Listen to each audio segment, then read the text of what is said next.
Hello, my name is Terry Haynes. I want to talk to you today about something that I discovered in Scripture. I really got very interested and very excited about this, and I call it the Creator's Template. The Creator's Template is something, let me give you a little bit of history. It is something that happened, something that I discovered as I was reading through the Bible. I have a pattern of reading through the Bible once a year. Try to anyway. And so I had just finished that, and I was in the process of starting all over again, and I was just going to read Genesis all the way to Revelation straight through. And but I told myself I'm going to do this by subject a little bit this time. And so I wrote myself a half dozen questions that I would study all the way through the Bible. Well, I can't tell you what 5 of those were because I've lost what the list was, and I only ended up looking into one. And here was that question. That question was, what does God say about creativity? And I didn't have to go any farther than Genesis 1, did I? Because we have the creation of the universe.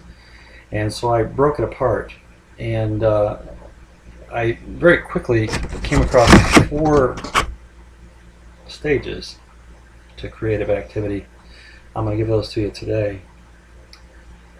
But I find that really every creative action that I have looked at follows this pattern. And so if you're stuck, if you find that you just can't get to the next level on something like that, this is going to be a good thing for you, because I want to unstick you. It has unstuck me. I spent actually about 5 years looking into this, and then I spent about 2 years doing it in my own personal life, and then I decided I was going to go to another thing that I won't tell you about here, but something that has never been solved, and so I'm working on that right now. That's the next step.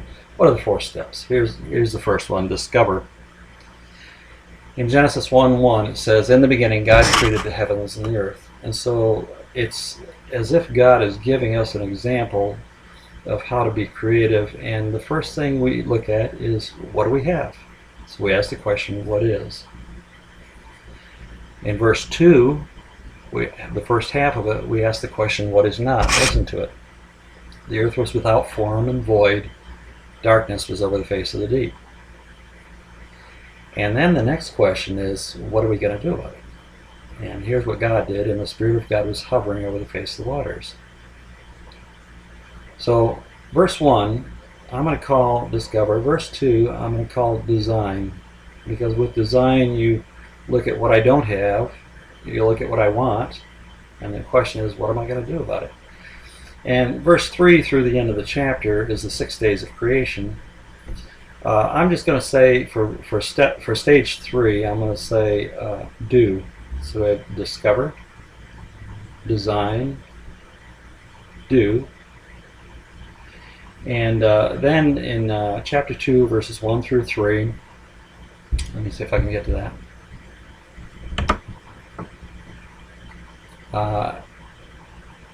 Thus the heavens and the earth were finished, and all the host of them.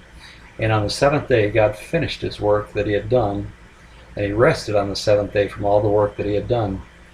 Verse 3, so God blessed the 7th day, and he made it holy, because on it God rested from all the work that he had done in creation. The 4th stage of any creative activity is done. So I've given you 3 verbs: discover, design, do, and done. And that is the overriding outline of what I'm about to say, but I have a lot more to say, and I'm going to give that to you in pieces, but that's enough for now, except for one more thing. What did God use when he was doing his creation of the universe? He used 3 things, and you see this repeatedly. He separated, he gathered, and then he expanded. So with that, I'm going to call it a day. Bye for now. Much more later.